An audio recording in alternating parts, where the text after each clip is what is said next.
புகழ்பெற்ற இவ்வாலயத்தில் நந்தனாருக்காக நந்தி விலகியதும், மழை பொழிய பன்னிரு வேலி பெற்றதும் வீர விக்ரம சோழன், சிற்சவேச சோழன், ராஜேந்திர சோழன் வரலாற்றோடு தொடர்புடைய ஸ்தலம். அப்பர், சுந்தரர், சம்பந்தரால் பாடல் பெற்ற ஸ்தலம். தேவார பாடல் பெற்ற சோழ நாட்டு காவேரி வடகரை தலங்களில் 20வது ஸ்தலம். மயிலாடுதுறை மாவட்டம் சீர்காழி வட்டத்தில் திருப்புங்கூரில் வைத்தீஸ்வரன் ஆலயத்திலிருந்து 3 கிலோமீட்டர் தூரத்தில் இவ்வாலயம் இருக்கின்றது. இத்தலத்திற்கு முற்காலத்தில் கரிஞ்சவனம் என்றொரு பெயர் உண்டு. இங்கு வீற்றிருக்கும் இறைவன் சிவலோகநாதர், சிவலோகமுடைய நாயனார் என்றும், இறைவி சொக்கநாயகி, சௌந்தரிய நாயகி என்றும் அழைக்கப்படுகிறார். ராஜகோபுரத்தை கடந்து உடன் பிரகாரத்தின் தென்கிழக்கில் கலையம்சம் பொருந்திய நந்தனாரின் திருவுருவம் பொறித்த கோவில் இருக்கின்றது. அடுத்தது நந்தி மண்டபம். உருவத்தில் பெரிய நந்தி, சிற்ப வேலைப்பாடுகளுடன் கலை நுணுக்கங்களும் கலை அம்சமும் பொருந்தியது. 15 அடி நீளம், 7 அடி அகலம், 7 அடி உயரம் கொண்டது. எல்லா சிவ ஆலயத்திலும் சிவபெருமானுக்கு நேரெதிரே நந்தியம்பெருமான் இருப்பார். ஆனால் இவ்வாலயத்தில் மட்டும் வடக்கே சிறிது நந்தி விலகி இருப்பார். தாழ்த்தப்பட்ட குலத்தில் பிறந்த நந்தனார் பல நாட்கள் திருப்புங்கூர் சிவலோகநாதரை தரிசிக்கும் பொருட்டு ஆலயத்தின் வெளியில் நின்றிருக்கிறார். ஆலயத்தில் இறைவனை மறைத்து கொண்டு மலை போல நந்தி படுத்து இருக்க இறைவனை தரிசிக்க முடியாமல் வருந்தி சிவலோகநாதரை பார்த்து பாடினார். மனமுருக சிவலோகநாதரை பார்த்து பாடி வருந்தும் போது சுவாமி நந்தனார் மீது இறங்கி நந்தியை விலகச் சொன்னார். நந்தியும் 2 அடி வடக்கே நகர்ந்து விலகியது. நந்தனார் சிவலோகநாதரை கண்டு ஆனந்த கூத்தாடினார். இப்படி நாள்தோறும் சிவலோகநாதரை வணங்கி செல்லும் போது கோவிலின் மேல்புறம் இருக்கும் இடவ தீர்த்தத்தை வெட்டி சீர்படுத்த நினைத்தார். தனக்கு உதவி செய்ய யாரும் இல்லாததினால் இறைவனை தியானித்தார். சிவலோகநாதர் நந்தனார் பக்திக்கு மகிழ்ந்து விநாயகரை அழைத்து நந்தனாருக்கு உதவி செய்யும்படி அனுப்பினார். கரிமுகனும் தட்டு மண் வெட்டியுடன் நந்தனாரிடம் வந்தார். குளத்தை தானே வெட்டுவதாக விநாயகர் ஒப்புக்கொண்டு சிறிது நேரத்தில் தன்னுடைய பூதகணங்களை விட்டு குளத்தை வெட்டி முடித்தார். நந்தனார் மறுநாள் காலையில் கோவிலுக்கு வந்து குளத்தை பார்க்கையில் குளம் முழுவதும் வெட்டியிருக்க கண்டு இது எல்லாம் வல்ல சிவன் செயல் என்று நந்தனார் மகிழ்ச்சியுற்று கோவிலை வலம் வந்தார். தென் பிரகாரத்தில் வேண்டுவோருக்கு வேண்டுவனையெல்லாம் கொடுத்தருளும் குளம் வெட்டிய விநாயகர் கோவில் கொண்டிருக்கிறார். வடப்பிரகாரத்தில் முருகப்பெருமானுக்கு கோவிலும் புனிதமான புங்கமரமும் இருக்கின்றது. ஆலயத்தின் மேற்புறம் நந்தனாரால் வெட்டப்பட்ட திருக்குளம் இருக்கின்றது. இத்திருக்குளத்திற்கு செல்லும் வாசலில் சிறிய கோபுரம் மேற்கே அமைய பெற்றிருக்கிறது. பிரம்மதேவர் திருப்புங்கூர் தலத்திற்கு வந்து இடவ தீர்த்தத்தில் நீராடி சிவலோகநாதரையும் சௌந்தரிய நாயகியும் கண்டு வணங்கினார். ஓர் சிவலிங்கம் அமைத்து சிவபெருமானை பூஜித்தும் வந்தார். சிவபெருமான் காட்சி அருளி பஞ்சாட்சர உபதேசம் செய்தார்.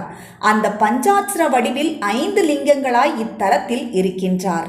சுவாமி பிரம்மாவுக்கு 5 முகமாக காட்சி அருளிய பஞ்சலிங்க மேடையும் பிரம்மலிங்கத்திற்கு சிறிய கோவிலும் எதிரே இருக்கின்றது. பஞ்சாட்சரலிங்கம் பிரம்மலிங்கத்திற்கு அருகில் சப்த ரிஷிகளுக்கும் சிவபீடம் அமைத்திருக்கிறார்கள். சப்த ரிஷிகள் சேர்ந்து பூலோகத்தில் தவம் செய்வதற்கு ஓரிடத்தை காண்பிக்கும்படி பிரம்மாவிடம் கேட்க அவர் தற்பையினால் ஒரு சக்கரத்தை செய்து பூமியின் மீது உருட்டி அது சென்று தங்கும் வனமே அவர்கள் தவம் செய்வதற்குரியது என்று அருளினார். முனிவரும் வணங்கி அச்சக்கரம் சென்ற வழியே சென்றனர். முடிவில் அது தங்கிய வனத்தை அடைந்து தவம் செய்து வாழ்ந்து வந்தனர். அவ்விடமே தலங்கள் அனைத்திலும் சிறப்புற்ற திருப்புங்கூர் ஸ்தலம். திருக்கோவிலில் உள்ளே சிற்ப வேலைப்பாடுகள் நிறைந்த கல்யாண மண்டபம், அதை அடுத்து மகா மண்டபம், அங்கு விளங்கும் துவாரபாலகர்கள் 2ம் மிக பழமையானது. சிற்ப வேலைப்பாடு நிறைந்தது. தென்புறம் இருக்கும் துவாரபாலகர் தன் தலையை சரித்து பணிந்து சிவலோகநாதரின் கட்டளைப்படி நந்தி தேவரை விலகச் செய்து நந்தனாருக்கு இறைவன் காட்சி கொடுப்பதற்கான பணியை நிறைவேற்றுகின்ற பாணியில் அமைந்துள்ளது. கர்ப்ப கிரகத்தில் கோவில் கொண்டிருக்கும் மூலவர் மண் புற்றாலான சுயம்புலிங்கமாகவும் அதன் மேல் வைத்திருக்கும் குவளைக்குதான் தினசரி அபிஷேகம் நடைபெறுகிறது. ஒவ்வொரு திங்கட்கிழமையும் இரவு அர்த்த ஜாம பூஜையின் பொழுது சுயம்புலிங்கமாக காட்சியளிக்கும் புற்றுக்கு புணுகு சட்டம் சார்த்தப்பட்டு வருகின்றது. நந்தனார் போலவே கலிக்காம நாயனாரும் இத்தலத்தில் உள்ள இறைவன் மீது பக்தி செலுத்தியிருக்கிறார்.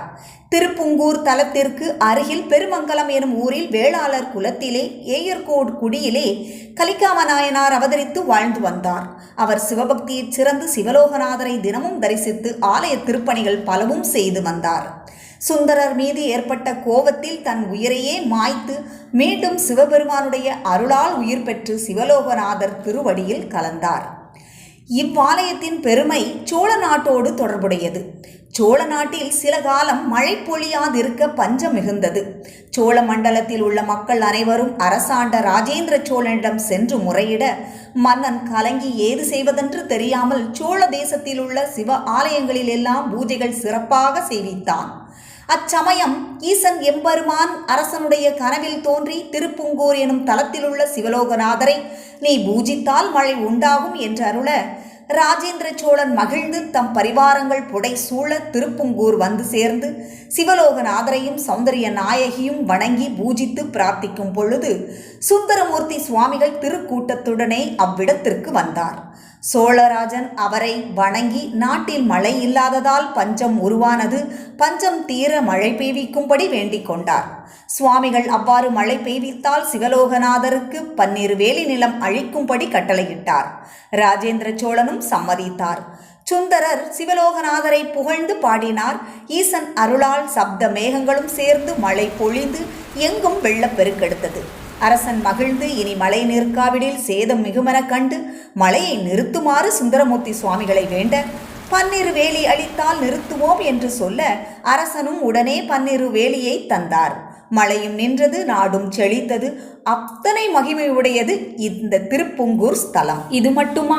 ராஜேந்திர சோழன் சுந்தரமூர்த்தி சுவாமிகளால் இத்தல விசேஷத்தை கேட்டுணர்ந்து ரிஷப தீர்த்தத்தில் நீராடி ஈசனை வணங்கி ஆலய திருப்பணிகள் பலவும் செய்து புத்திர சந்தானம் உண்டாக வரமும் பெற்றிருக்கிறார் ராஜேந்திர சோழன்.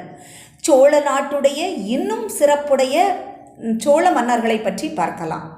சோழ தேசத்தை மனுநெறி தவறாது அரசு புரிந்தவர் மிகவும் புகழ்பெற்ற வீர விக்ரம சோழன்.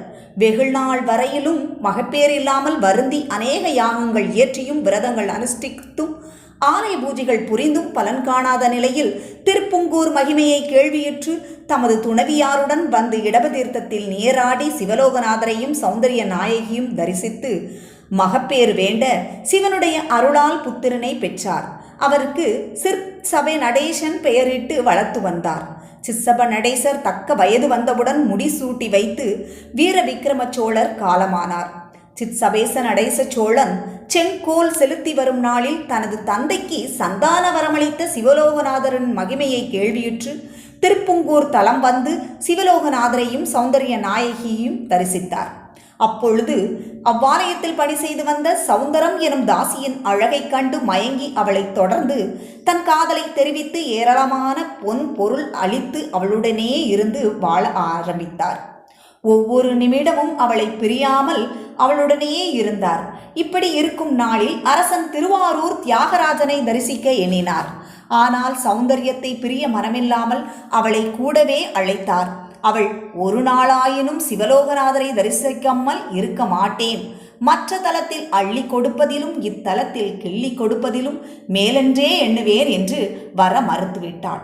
அரசனும் மன வருத்தத்துடனே ஒருவாறு தேறி தென் திசை நோக்கி தன் நகரம் செல்ல ஆரம்பித்தான்.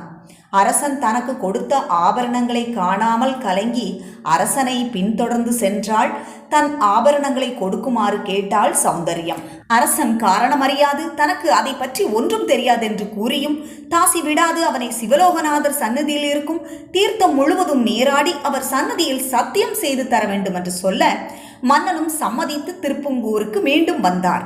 தீர்த்தம் முழுவதும் இரத்தமயமாய் இருக்க கண்டு அதில் மூழ்க மனமில்லாமல் பலிபீடத்தருகில் நின்று சத்தியம் செய்கையில் அவ்விடம் இருந்த துவார பாலகர்களுள் ஒருவர் பாம்பாக மாற மற்றொருவர் கருடனாக மாறி அப்பாம்பை எடுத்து சோழராஜன் கழுத்தில் போட்டார். அரசன் நடுங்கி சிவலோகநாதரை வேண்டி தனக்குற்ற பழியை நீக்கி பாம்பை விலக்கினால் வேண்டிய பொருள் பூமி அளிப்பதாக சொன்னவுடன் அந்த பாம்பானது மறைந்து போனது. அரசனும் மகிழ்ந்து சிவலோகநாதருக்கும் சௌந்தரிய நாயகிக்கும் அளவில்லாத ஆபரணங்களும் நித்திய நைவேத்திய படிக்கட்டளைகளுக்கான பூமியும் கொடுத்து நாகப்பிரதிஷ்டை செய்து தன்னுடைய நகருக்கு மீண்டும் திரும்பி சென்றார். அடுத்த கணமே சௌந்தரியம் தனக்கு அளிக்கப்பட்ட நகைகள் யாவும் இருக்க கண்டு இறைவனுடைய திருவிளையாடலை எண்ணி வியந்து ஆயுள் முழுவதும் சிவலோகநாதருக்கே பணிவிடை செய்து சொர்க்கம் சேர்ந்தாள்.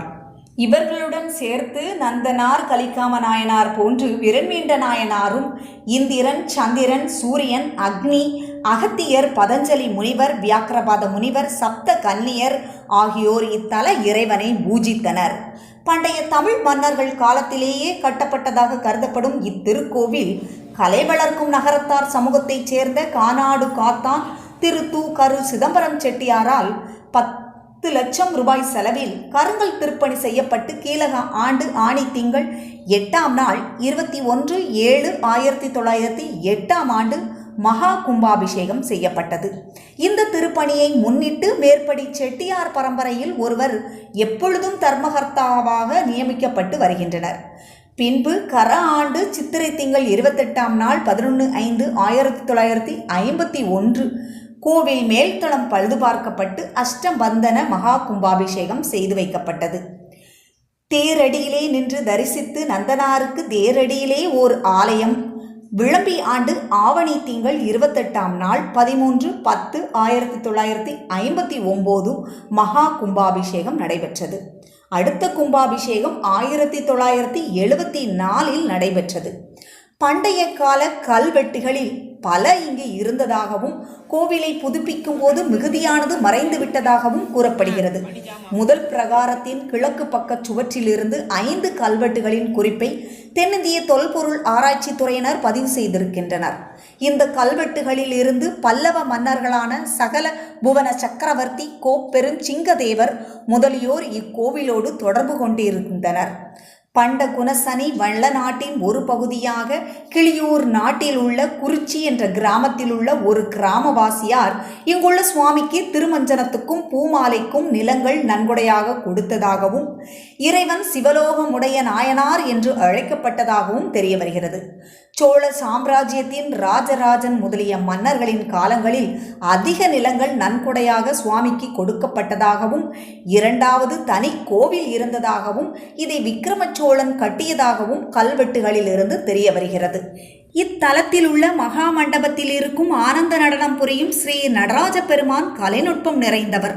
நடராஜ பெருமானின் பாதத்தில் தேவர் ஒருவரால் ஒரு புதுமையான வாத்தியத்தை தன் 4 கைகளால் அடித்து இசை எழுப்புவது தனி சிறப்புத்தன்மையை எடுத்து காட்டுகின்றது. இது பஞ்சமுக வாத்தியம் எனும் இசைக்கருவி. சுந்தரர் பதிகத்தில் 8வது பாட்டில் இது பற்றி கூறப்பட்டிருக்கின்றது. வடபகுதியில் அம்பாளுக்கென்று சிற்ப வேலைப்பாடு நிறைந்த தனி கோவில் இருக்கின்றது. அம்பாள் சௌந்தரிய நாயகியாக காட்சியளிக்கிறாள்.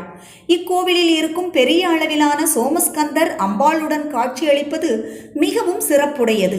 திருப்புங்கூர் தலத்தின் மேன்மையை சொல்ல சொல்ல பெரிதாக அது விரிவடைந்து கொண்டே போகும்.